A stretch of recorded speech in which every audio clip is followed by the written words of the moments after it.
Okay, hi.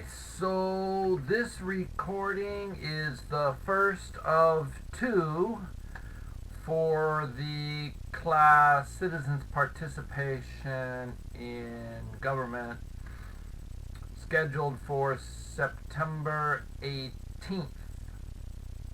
Because we are at the very cusp of Chuseok, we are not having face-to-face classes. Instead, I have recorded the lecture for this class. Um, let's just go ahead and start reading a bit on this page, and then we'll do more. So, this first assigned reading, actually there's two readings on this page. One is assigned, the other is kind of a picture to look at and quick notes. The assigned reading, Lukensmeyer and Torres, is a little long, but there are tables and I've chosen only a few pages out of the reading. And you can copy paste from this PDF into your favorite translation software to help you get the reading. Now, of course, I hope you read more than the minimum requirement, of course. As I said, there will be two parts to today's lecture. Before we go forward today, I want to take a look at our last class.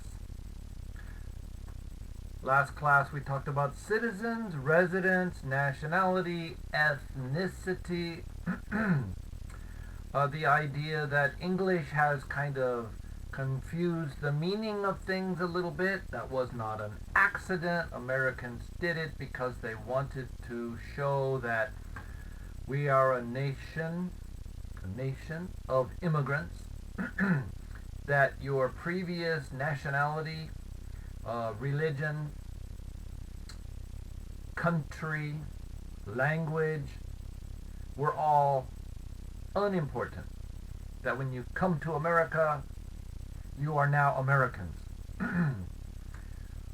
And other countries have since adopted that language, but many countries have not. I seem to have something in my throat. I apologize.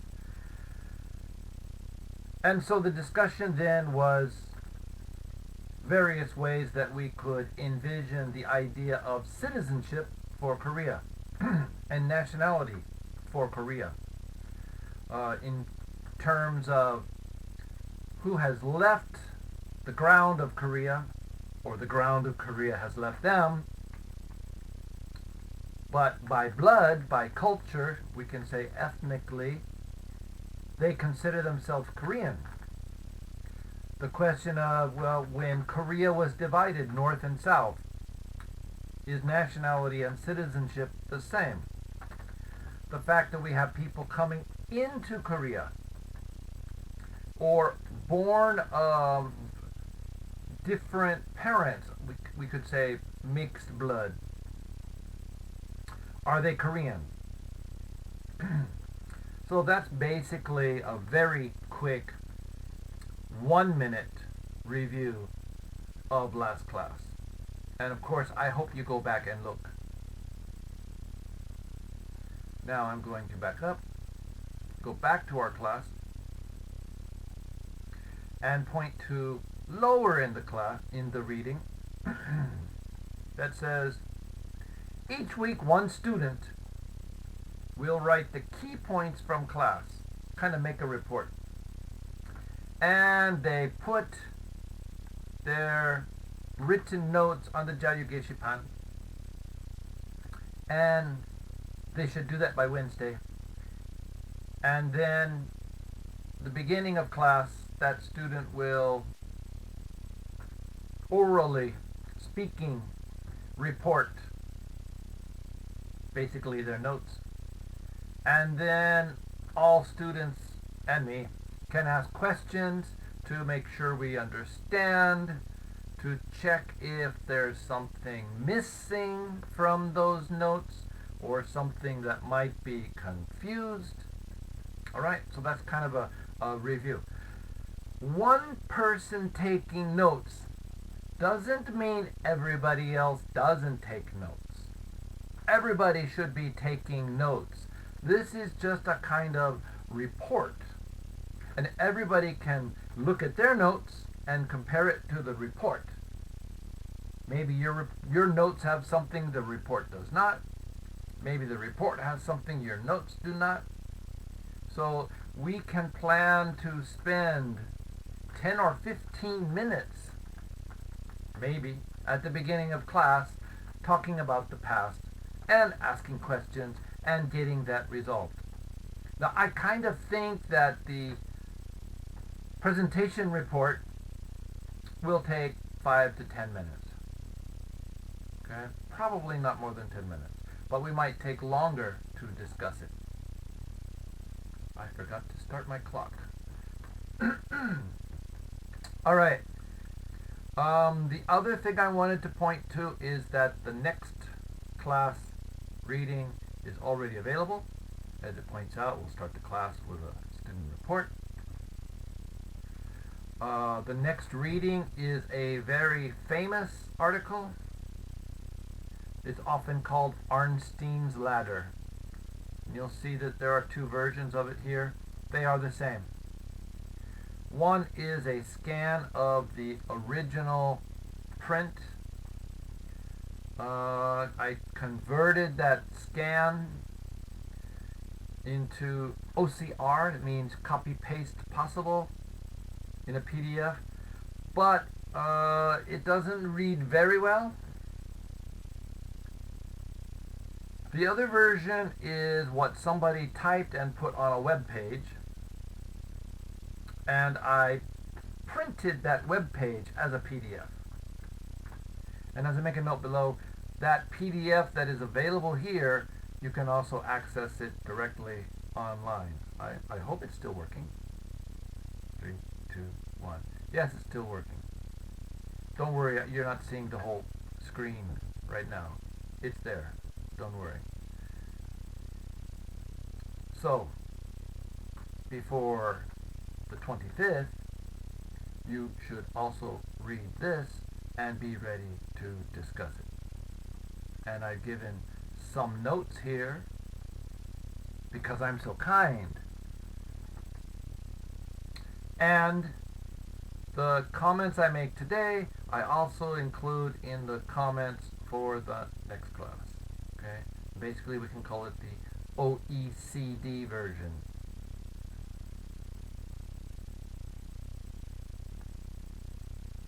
So if you look on today's, you'll see this, which is different. And then it says another analytical framework is also attached, OECD participation framework. So again, we've got a main reading for today. There's no report or review of last week. I just did it in 2 minutes. We're talking about a short reading, the OECD framework. We have a main reading, and I also offer yet another idea or framework. But we should start with the main article for today. Please note, I said please be sure to read. Hopefully you read before this video, but be sure to read page 7, 8, 9, 10, 16, 17, 19, and 44. So you can click on the Lukensmeyer. I've already got it open. So I'm just going to pop it open, and we're going to say, look at the cover, and we're going to look at some introductory things, and then we're going to jump to page 7. Whoops, that's the wrong one, the other one. So this was actually produced as a book or booklet by the OECD. You can see the date is 2006. It's still on their website. Public deliberation. Okay, deliberation means to talk about and think about and come to a decision. Well, hopefully come to a decision. The purpose, the reason of the discussion is to together decide what's the best answer. Public deliberation. Then it says a manager's guide to citizens engagement. Here, manager could be a middle level or higher level government official, or it could be an NGO, or it could be a government corporation. But it's really looking at the government or organization side of engaging citizens. So one of our challenges then becomes, well, we've decided what is a citizen. We talked about that last class.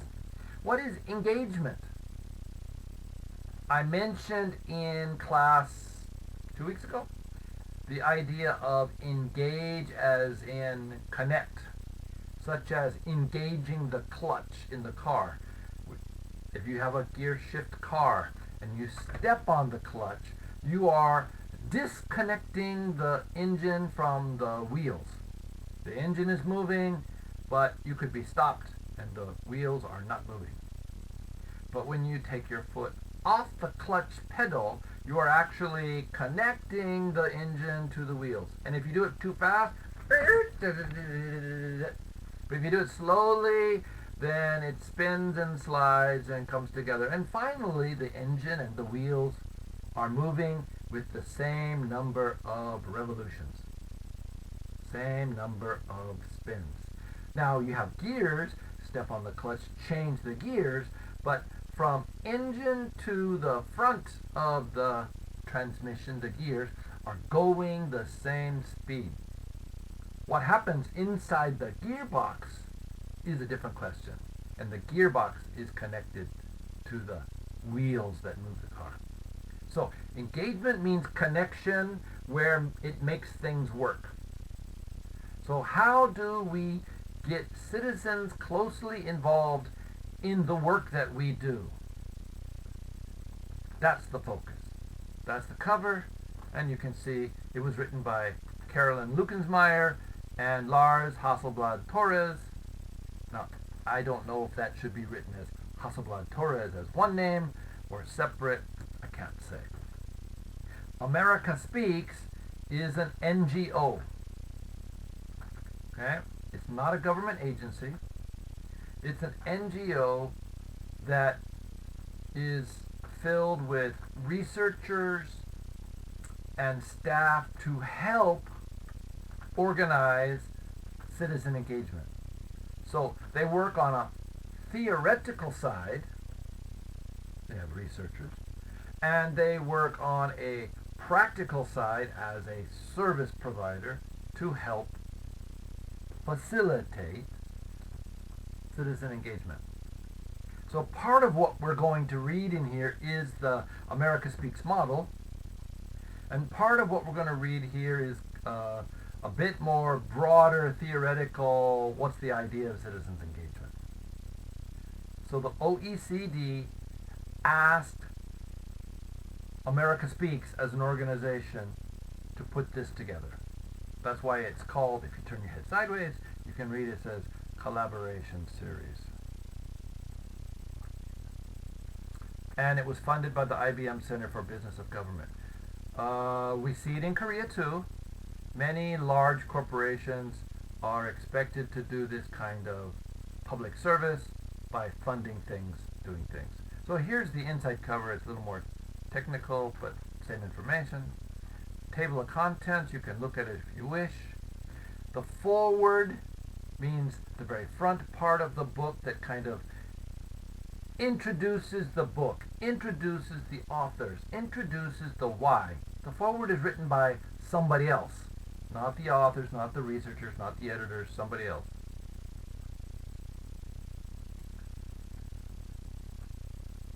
Um, here's the summary.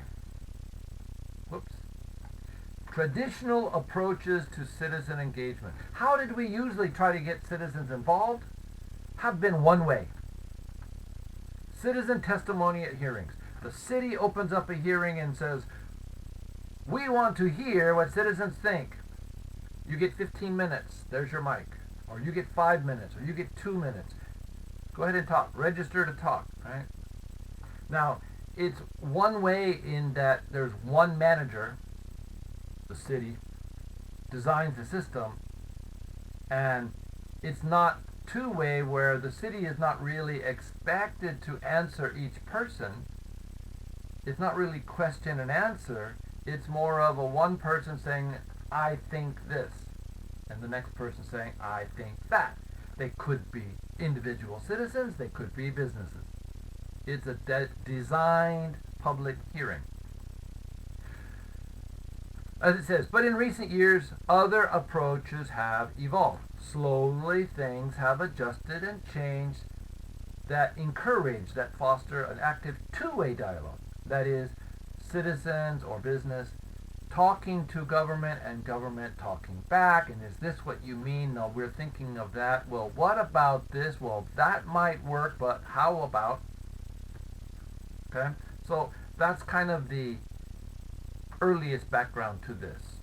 And this book or booklet then will discuss various techniques and ways it could work. The bottom says, this report, this booklet, documents, shows off a spectrum of tools and techniques. A spectrum, a wide variety. Think of it more like a rainbow. It starts at one color, it ends at one color, and there's a whole bunch of colors in the middle. A spectrum of tools and techniques. Okay, tools seem more tangible, more clear, more definite, more broader. We're going to do a survey. That's a tool. But a technique would be something smaller, more narrow, more specific. And these were developed mostly in the nonprofit world because nonprofits have traditionally done a better job of talking with the people who support them. Better than government. Government has been more, we're the government and we decide. But NGOs generally need money from their supporters, so they're more likely to listen to their supporters. Okay, this booklet also highlights ways in which public managers, now we're talking about city and government, corporations, and all kinds of government, can develop an active approach, not just kind of waiting, but an active approach to increasing citizens' involvement. So now we're not just going to have a meeting, but we're going to say, how can we get citizens more engaged? Don't worry, in the next few weeks we'll talk more and more about engagement.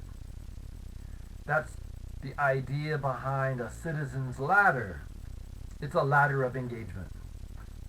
All right, so that's all preliminary. Now, in many organizational documents, there is an executive summary, something that runs usually 1 or 2 pages for a busy manager who can read it quickly and go, yeah, okay, I got the main point, I don't care. Or I got the main point, go ahead and do it. Or he could say, I want to read this more closely. I need more detail. And the whole report is there. But he doesn't have to read 60 pages. He can read 1 or 2 and often make a decision. So an executive, a highest level official, needs something short and quick. All right? And this is page 5 and a little bit of page 6. Next we come to page 7, which is, if you remember, one of our required readings. Introduction, page 7 and 8. Now, we're using the page numbers that show on the page. We're not counting PDF 7. We're counting printed page 7. Well, it's still the wrong file. Back. So when we have to scroll up or scroll down to find printed page 7. All right, introduction. Now we just kind of reported to you in the executive summary and in the fronts matter what is basically this first paragraph. In this guide, we hope to make the case for 2 key shifts in public administration. Okay, we want to see public administration change. We want to see a shift. We have 2 shifts. One, oops, get in front of the mic. 1 and 2. 2 shifts in mind as we write this. First is a shift from information exchange models to information processing models. Okay, we'll talk more about that. To exchange means I tell you, you tell me. Information processing sounds like we need to have more thinking about and working on the information we get. So that's shift 1. Shift 2, the second, is a shift from citizens as consumers to shapers. Instead of thinking that consumers just take and use whatever government does, okay, pick up my trash or give me my family register, to citizens help to design, to shape government policies and programs. We believe these 2 basic adjustments towards viewing citizen engagement as knowledge building and influential, necessarily influential, that processing information and citizens as shapers help us to know more in government, knowledge building, creating more knowledge in government, and that these 2 shifts will affect, they will influence the government process. It's not just the city mayor or the ministry chief deciding how things work, but that citizens' input becomes very important.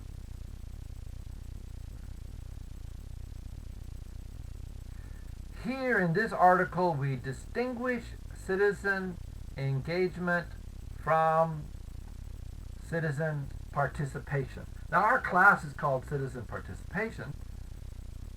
Tame is the fruit that we eat. Tamyo.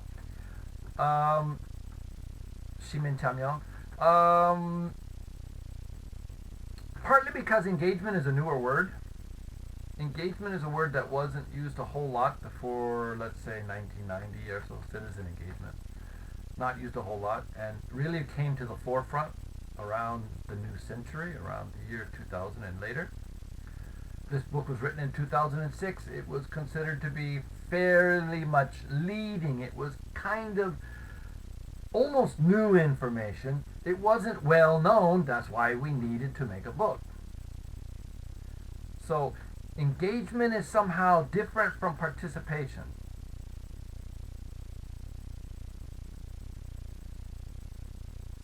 And they say that one senior federal, means U.S. national government manager, called a spectrum of 4 goals. Inform, consult, engage, and collaborate. And maybe citizens' participation only includes the first 2. Tell them what we're doing. Ask them if they think it's a good idea. That would be inform and consult, maybe. All right? We'll get to the table in just a minute. Whereas engage and collaborate sounds a little bit different. So what they want to emphasize is active, intentional partnership. Not a few citizens that are demonstrating in front of City Hall. Not this meeting, this open town hall where we ask questions and go, yeah, that's nice, okay, we'll write it down. Something more. This concept fits with the idea of engage, collaborate, empower, and of 5 goals set forth by IAPP. IAP2. Okay? Don't worry about that. The key word is engage, collaborate, empower. So we're going to conclude in this whole paper that to just inform citizens what's happening and to consult, just ask them what they think. These are thin techniques. What does it mean versus thick? It means there's not much there. Frequently pro forma. That means we just kind of like we have a document that says we will do this and we just do this, but we're not listening. We're not listening. You're talking blah blah blah blah blah blah blah blah blah, but we're not listening. And these, inform the public and consult with the public don't really meet what the public expects. Don't give us much new knowledge. There's always going to be a few people who go to the city meeting and get the mic and complain about this or that. It's not really the design. So, it says finally, the first two approaches don't really raise trust. So let's look at the 1, 2, 3, 4, 5 concepts offered in a public involvement spectrum. First, to inform. Whoops, doesn't work that way. All right. To inform is to provide the public with information. Ideally, in a best case, we provide the public with balanced and objective information. We try to show them everything as fairly as possible. We provide numbers when we can. Help them understand the problem. Help them understand the choices that we, the city, see,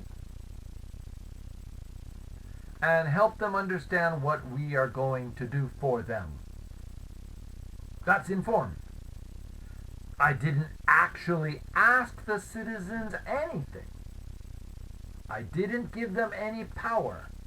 I just told them. Whereas consult is a little different because now we're asking for their opinion. We're asking for public feedback. We can ask them for feedback on the analysis we've done before any decision is made. We can show them various choices, alternatives, and ask them what they suggest. Or we can tell them what we've decided and ask them, do you think that's a good idea? How would you change it? Those are all consultations. And it's considered thin because citizens aren't given a lot of freedom. The information they get is still limited and their opportunity to feedback is somewhat limited. It's often after the fact. We've already done the analysis. What do you think? Here's the alternatives that we have found. What do you think? We decided this. Any comments? So the citizens don't have much chance to help form policy. Now we reach into something that's hopefully more citizen active. The concept is to engage, like the clutch. Now the engine and the wheels are connected. The government and the citizens are directly connected. Work directly with the public throughout the process from we've heard there's a problem. We need to do some analysis. A citizen council. Do you have any ideas about good people to talk to? Or certain things we want to make sure we check on before we start our analysis? As we're working through the analysis, let me show you the early level announcement. What seems to be missing? Right? Throughout the process, from the very pre-beginning until the final decision is agreed. To ensure the public concerns, aspirations, hopes, and wishes are consistently understood by the government staff, and that the government considers deeply public concerns and aspirations. But at this point, citizens are not actually doing the work. They're just having the chance to give input from the beginning unto the end. There's a direct connection, but the citizens aren't actually doing. The next level of collaborate is when we start to partner. We invite citizens to help us find choices. Now, exactly where does engage end and collaborate begin? Well, it's a little bit unclear. Where does collaborate end and empower begin? Not always clear, but theoretically, when we empower, the final decisions are in the hands of citizens. Realistically, that's not very practical. Why? Because you elect a mayor, you elect a city council, and it's their job. But many of the steps leading up to that, and some smaller, less important things that maybe don't require the mayor to do anything other than say, yeah, okay. Yeah, okay. There are things that we can empower citizens to do. And we will hear cases about this in the coming weeks. So this is a 5-level spectrum. And we're going to get a bunch of these over time. So when we're looking at the reading, we come down to, we can say, there's a relationship between citizens and government, and sometimes if the relationship fails, it's so bad that it's better you never started. You gave citizens some expectations, and they're planning to do this, and then something happens and city says, oh, there's no time, we'll have to decide. That's actually more damaging. So it's very important that when you develop these relationships, that there is a commitment to continue. So these two authors say that we view citizen engagement as a commitment from government to cultivate deeper levels of knowledge. That is, the government is going to work hard. The government is going to invest in society to get more knowledge. It's not a one-shot deal. Citizen engagement emphasizes the quality and depth of learning and involvement. Quality and depth of learning and involvement. Rather than exchange, which might be very often, but is not very deep, is not very rich, it's very, you've got 5 minutes to talk. Or we're sending out this paper, reply to us with your comments in 1 week in a form, right? So we're trying to build deeper relationships. So they're suggesting, let's move things, shift the needle, like in a gas tank from almost empty to full. Shift the needle, move the measurement from participation to engagement and empowerment, giving citizens power to do things. All right, so that's the introduction, page 7 and 8. Page 9, as we go back to the page 9 and 10 says, what is citizen engagement?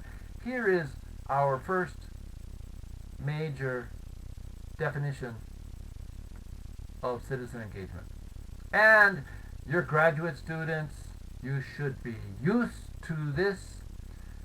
Every scholar, every interest group will have their own definition. And they won't agree. And they'll argue. So, citizen engagement is part of the family of democratic reform ideas that include public participation, public involvement, participatory democracy, deliberative democracy, and collaborative governance. These are all different theoretical concepts. They overlap a lot. Sometimes somebody will use 2 or 3 of these names for the same thing. Partly we could say it's kind of moving from pure politics to pure administration. Citizens being more involved in the administration side, or citizens being more involved in the election of candidates, or citizens being more involved, citizens voting according to what they think is important, or somewhere in the middle, citizens coming to city council meetings.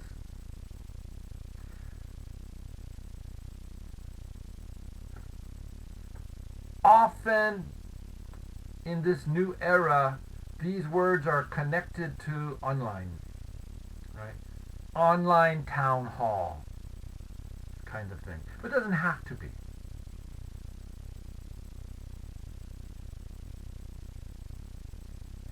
In general, citizen participation activities, that includes engagement, ties around 6 themes, 6 aims: to inform and educate the public. Okay? That's the information level. Improve government decisions by providing better information from citizens, upward. Now that doesn't mean surveys, and it doesn't mean it could be having a team of people, citizens, walk around and look at things and report to the city what they see. Where are there places in the street that are bad? Where does the city need to fix the street? We're going to have a street inspection Saturday. Everybody who wants to can go out and walk around the street, take a picture, and identify where you are. Maybe nowadays we can use the GPS in your phone, or the building number in front. We're going to use citizens to find all the problems on the street. One day, one big project. That would improve government decisions. We need to fix the street. How much do we need to fix? Where is more important? That would be a secondary level. To create good chances for citizens to help shape public policy. Maybe even to decide public policy. Can we make more citizens committees? Can we transfer some decision making to citizens committees? Number 4, to legitimate government decisions. That means the government made a decision, but people go like, well, government doesn't know what they're talking about. Or government shouldn't have done that. Well, we can have more citizens involved in the process so that people will go, well, maybe I don't like the government decision, but the city did listen to many people, and in the decision I can see that it was listened to. And maybe I'm in the minority. Only one person talked like me, and 18 people talked like the other side, and the city followed the other side. Well, at least the city was listening. We can include citizens in monitoring outcomes. Now we've made a decision.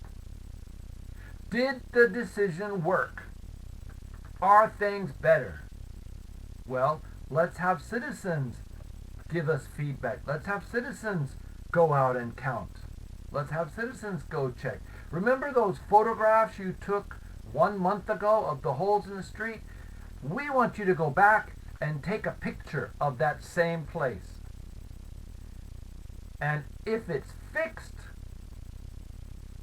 send us a message and says, fixed.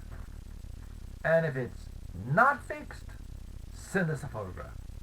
Citizens are monitoring outcomes. And number 6, to improve the quality of public life by restoring the trust and engagement of citizens. This is a non-quantitative thing. I mean, we can do surveys to get numbers, but basically, we want citizens to feel good about their society, about their government, about their neighbors. We want to improve trust. And one way to do that is to get citizens working with citizens and citizens working with government. So we want to restore trust and get citizens back involved in government. Okay, then it talks about various ways that participation can be included.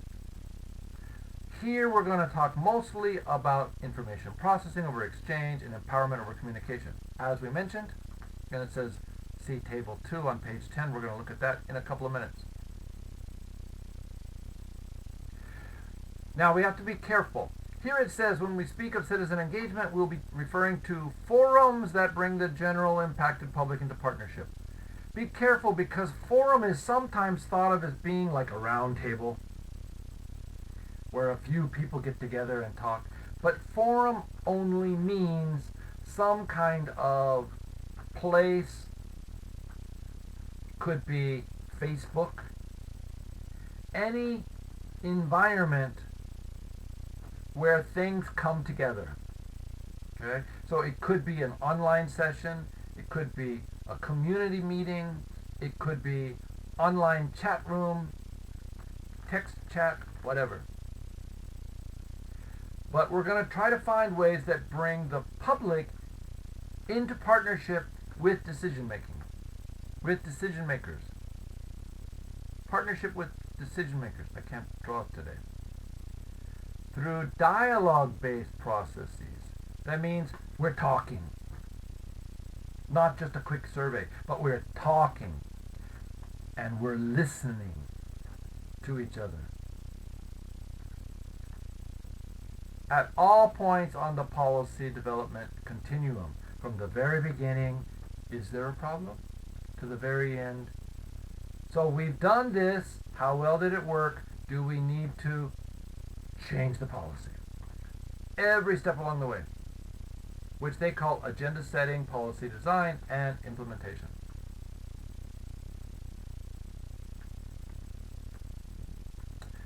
America Speaks focuses on 7 principles: educate, frame, achieve diversity, get buy-in, support quality deliberation, demonstrate public consensus, and sustain development. But that is in America Speaks as an organization's aim. That's not our aim today.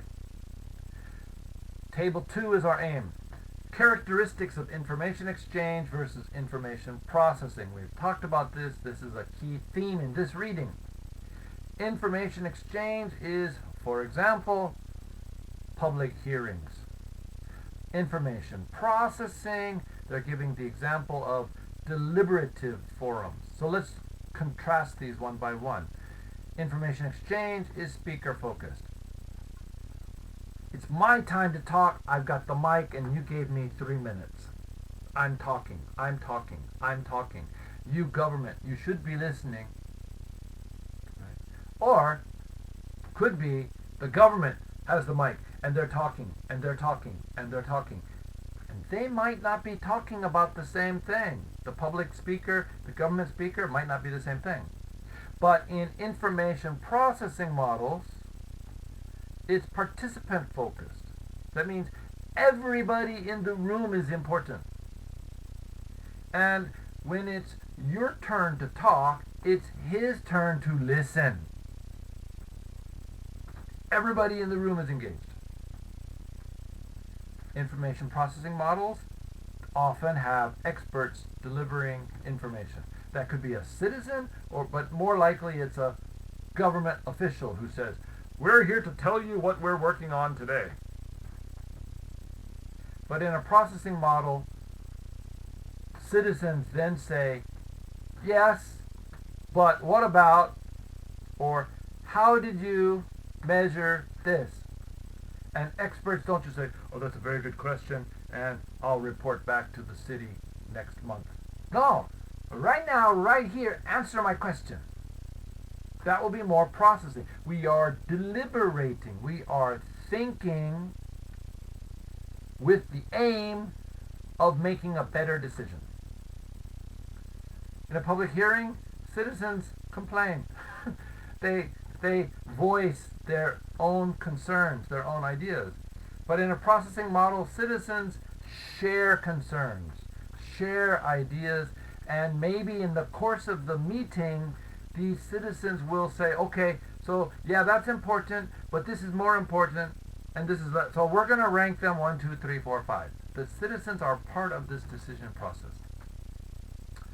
In an information exchange, we can talk about anecdotal evidence. That means is, in my experience, or I saw that, but we don't know if that information is really a good example of the true condition, or it's just something you saw.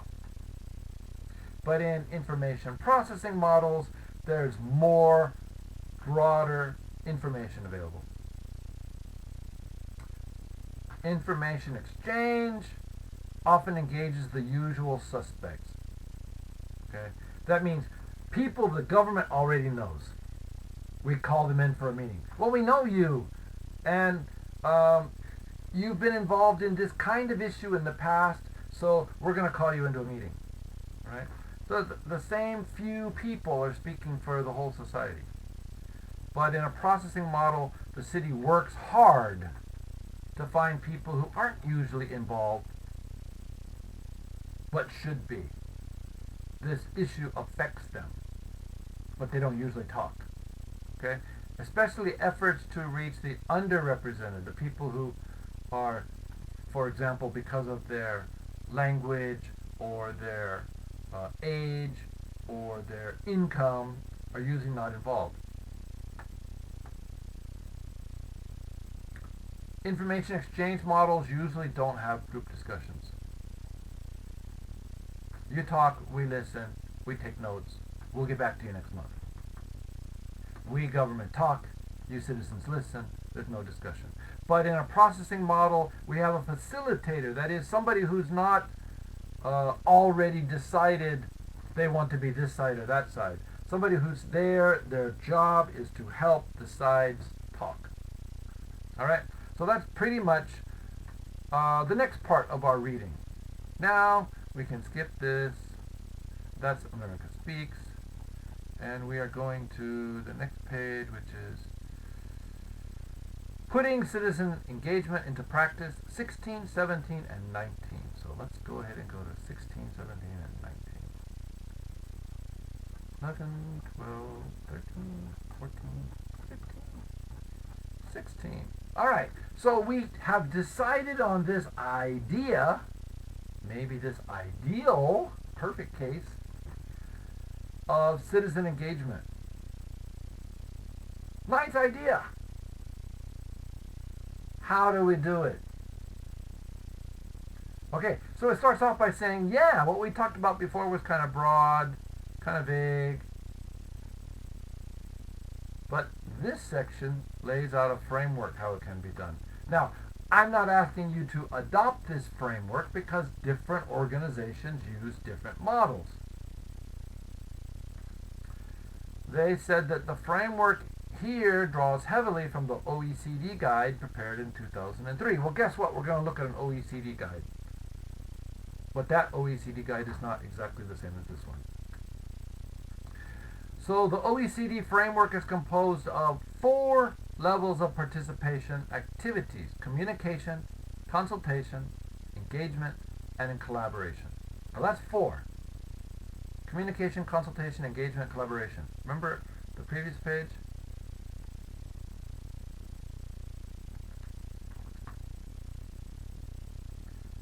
This is kind of maybe sort of like communication, engagement, collaboration, and here they use the word empower. Whoops.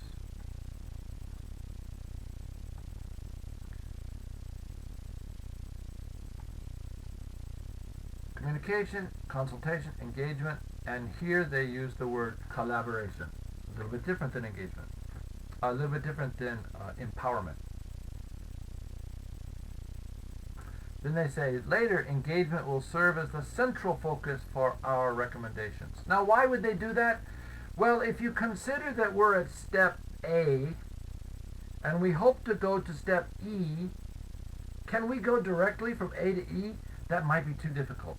Maybe we need to focus on some smaller step, more possible step. So let's go through the 4 steps here. First is communication. Pretty easy. One-way and two-way techniques. Pretty much sounds like the first two steps, right? Public hearings, public notification via the internet, mainstream media, that means write something in the newspaper, have information in TV news, can be used in the early days. Although these techniques don't have much ability for information processing or citizen empowerment, they are the basic and first step for conducting outreach, reaching out to community, and laying the groundwork for informed, successful engagement and collaboration that come later. So step one is communicate. Get the message out there and receive stuff in. Have an open information box. Anybody can write a message to the mayor and it'll get read by the mayor's staff or whatever, and they go, oh, okay, that's interesting. At least now we know about something. Maybe the citizen knows something that nobody else knows about. Instead of, the police being called out because there's a protest, maybe people tell the city before the protest, we want this. Well, we didn't know that you wanted that. I don't know if we can do it, but at least now we know. So the second level is consultation. And this is what you would expect. The city is actually going out to groups, to experts, to people they know and saying, what do you think? This is what we're planning to do. Do you think it's a good idea?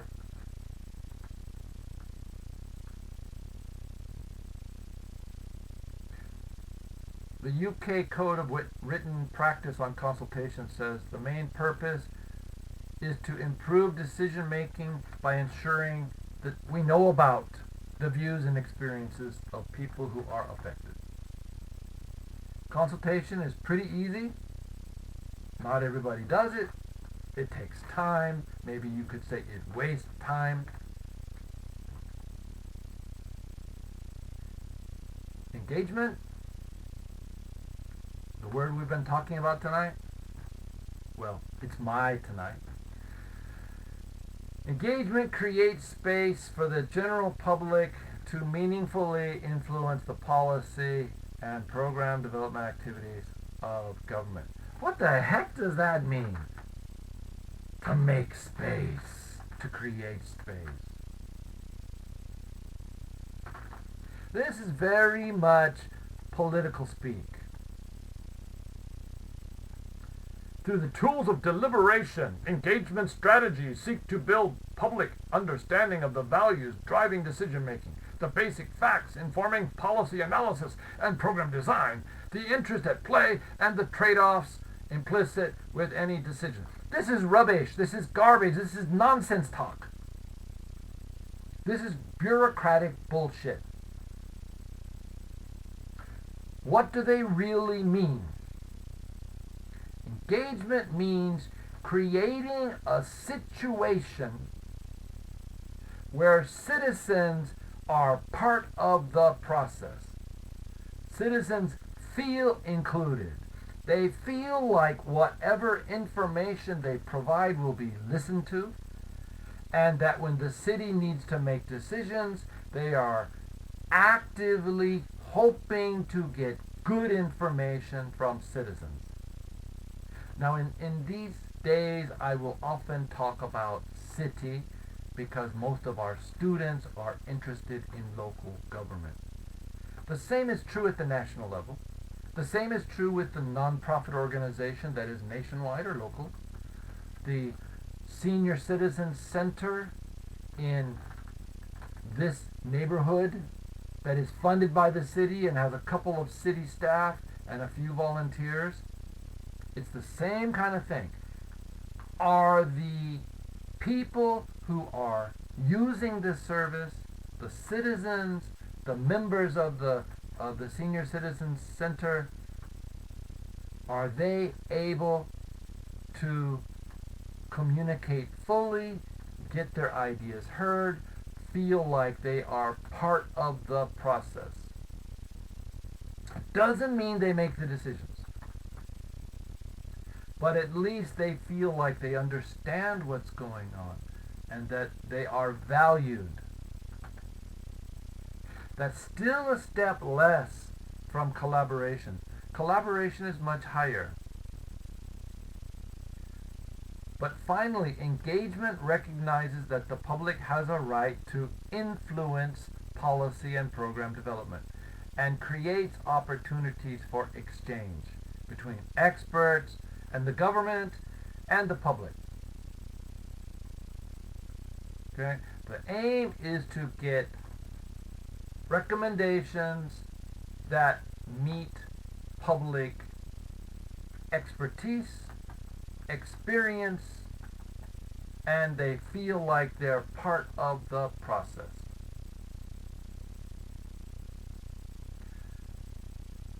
But it's not as rich as complete.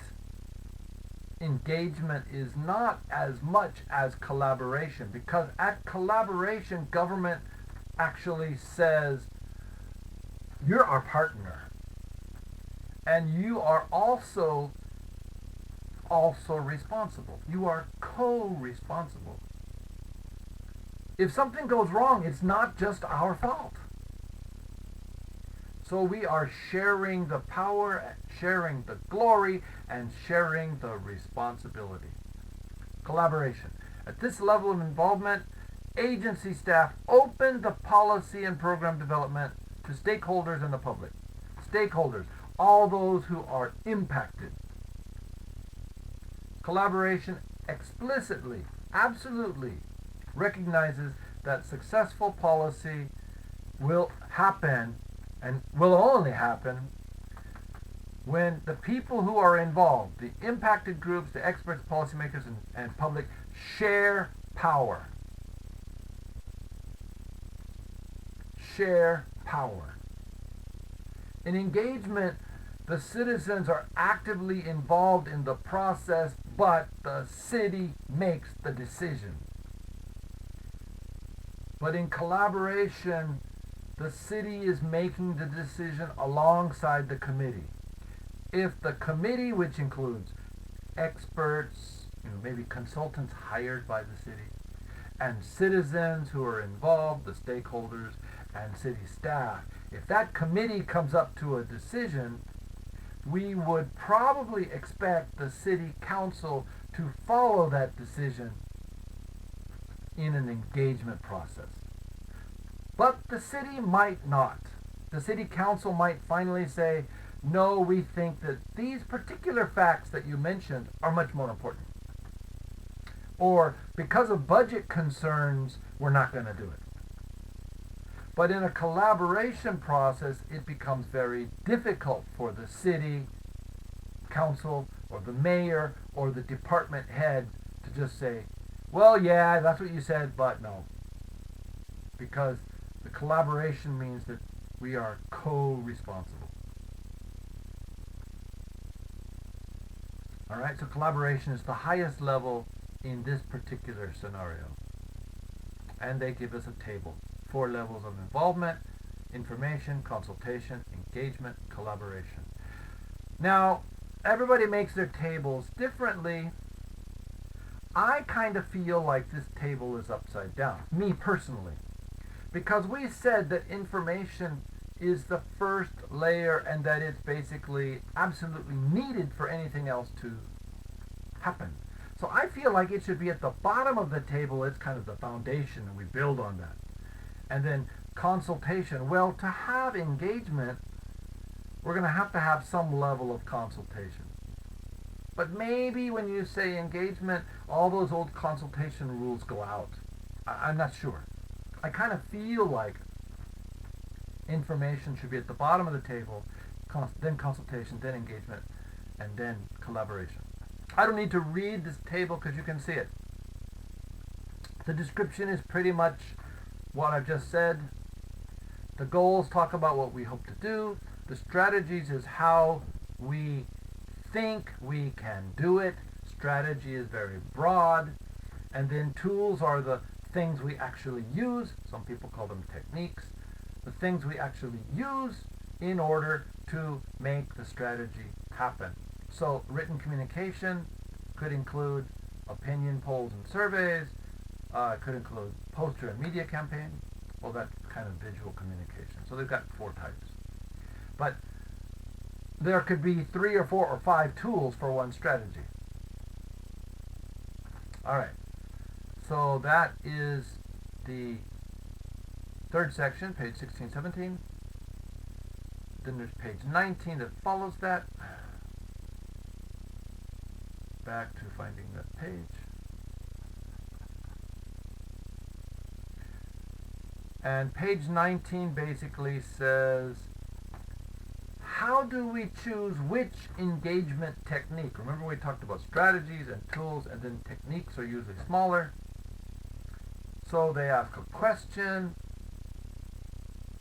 they explain what that question is, they explain how it would be done, and then they design. I'm less interested in this table. I didn't say it's right or it's wrong. If you were really going to dig deep into citizen engagement, if you wanted to do a master's thesis, you would want to dig deeper into this. But we're not going to spend time talking about things like 21st century town meeting or citizens jury, right? We're not going to do that. So let's move on. The last section is the conclusions and recommendations on page 44. And when we finish this, we will take our break. It's a little bit late. Then we'll come back and do the other bits and wrap up. Page 44. Conclusions and recommendations. Okay, so just like in a journal paper, the labels for different sections of a paper can be different, and then what you put in it can be different. Conclusion has 2 meanings. Conclusion meaning number 1 means just the end. The end of the movie, you see fini, the end. Good. It means the very last part. But the other meaning of conclusion is the Sherlock Holmes process, where you think through, you analyze, you discuss, and then you finally say, and therefore, from all that information, we conclude that the dog ate the chicken. The chicken I left on the table must have been the dog. The dog had to do it, right? Who else would have eaten the chicken? The woman who cooked it said she didn't eat it. She cooked it. The kids in the house, well, they were outside, and we checked, and their fingers are not greasy. They didn't eat it. The dog is hiding over in the corner with his head down, looking guilty. My conclusion, the dog ate it. Okay, recommendations, just that. What I suggest you do. So when you're reading a journal paper, sometimes when you read conclusion, it's very, very short. Other times, conclusion is much bigger because it includes a kind of discussion section. How did you get to where you're going, or is it just the end? Finally, starts with blah, blah, blah. Conclusions often start with blah, blah, blah, just like the beginning. Rethinking public engagement is a critical challenge for federal agencies in the 21st century. Okay, fine. Now, they said federal agencies, which sounds very U.S. or national government oriented. And a few countries in the world are federations, but most are not. So we can see that there's a lot of U.S. bias here, including spelling. It's written in English, American English. Let's forget about that. Let's go to the findings, the conclusions that are, well, and so there are several rationales, reasons for engaging the public more meaningfully. What do we want to do? We want to provide accessible information to citizens about the issues in choice so they can form informed opinions. Articulate means be able to say, be able to understand and explain. Informed opinions. Okay, we don't want people running around saying something that's not true or something that might be true but they don't really understand it. Let's help them understand the problem.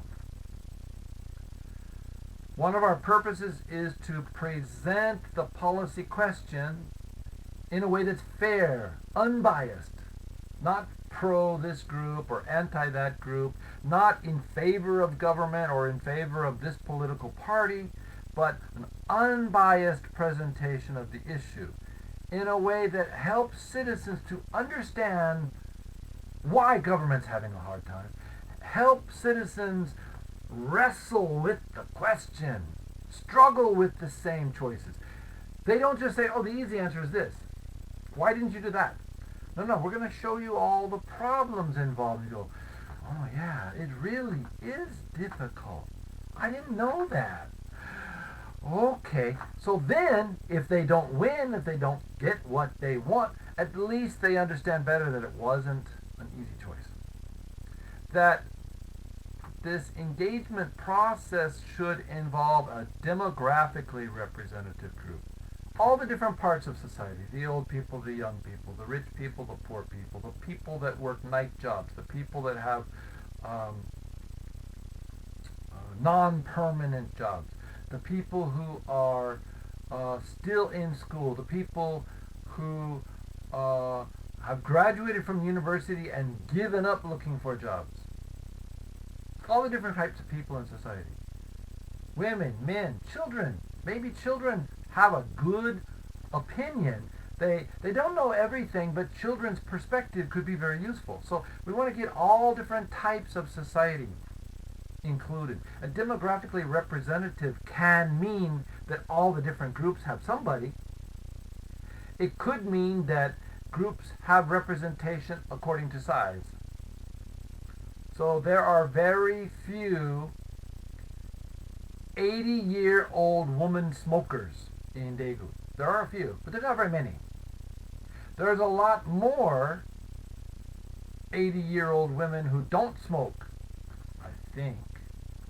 So maybe if we have 3 80-year-old women in our committee, 1 should be a smoker and 2 should be not.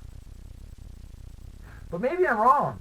Maybe there's more smokers and we should have 2 80-year-old women who smoke and only 1 80-year-old woman who doesn't smoke.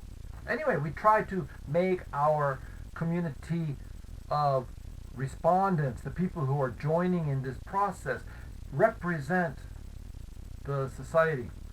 Facilitate high-quality discussion. We are going to do our best to help everybody communicate well. Everybody's voices are heard. Everybody gets a chance to talk. Everybody gets a chance to talk. And we listen. That one of our goals is to produce information that shows what the public agrees is important. The public's shared priorities. And what this really means is we're going to take some power away from the council. Because council will say, well, we are elected to be representative. But now you're taking some of my representative power away, giving it to these committees, these public committees. Okay, well, this paper is written mostly for department managers or for agency managers that, might be nationwide. They don't have a direct connection with the U.S. House of Representatives or whatever. But it works at the lower levels too. We're trying to get citizens involved in government. Daegu has talked about citizens being involved in budgeting, citizen budgeting. Okay, same kind of idea. So we're producing information that shows how the public has communicated and showed their shared priorities. I really can't talk tonight. We're going to try to get a commitment from decision makers. okay, the city council, the department chief, whatever, they are supposed to say, yes, I will participate in this process. I will engage. Not only show up, not only say my thinking, but listen to the council and talk to them like they're my equals. Every single person on this committee has just as much power as me. We're all equals. That would be full engagement. The leadership of the organization is going to participate, and they promise, they commit to use the results. As much as we can, we are going to do what this team says. And finally, we are going to continue this process. We want the committee to stay involved. Not just one shot, not just short term, not an ad hoc citizens committee, but we want citizens engaged from A to Z. Now, there are some barriers, some problems we can well guess. This one lists low levels of administrator trust. The managers don't trust what the citizens can do. Managers may also feel that citizens are going to give me so much information they're going to waste my time. Number two, policy guidelines that don't guide how to use effective deliberative engagement. Yeah, city managers were not trained in this. They don't know how to work with committees. They don't know how to treat committees. So there's a lack of information for the managers. Third, that these processes require government and governments and departments to coordinate information, to coordinate working with citizens, that it's not just, well, one department is doing this, but another department is doing that. And it's going to go on and talk more, but we're going to stop on this. There's various recommendations. We're mostly focusing on understanding what's happening here, not really trying to make proposals for city advancement. So that's about 65 minutes. That's a little bit long. We're going to stop here. That'll give you a chance to get a break for 5 minutes or 5 days. And it gives me a chance to take a break, to get a cool drink and maybe a cup of coffee. And then we'll be back for the second part, which will be shorter. All right? Thank you very much. And we'll say goodbye for now.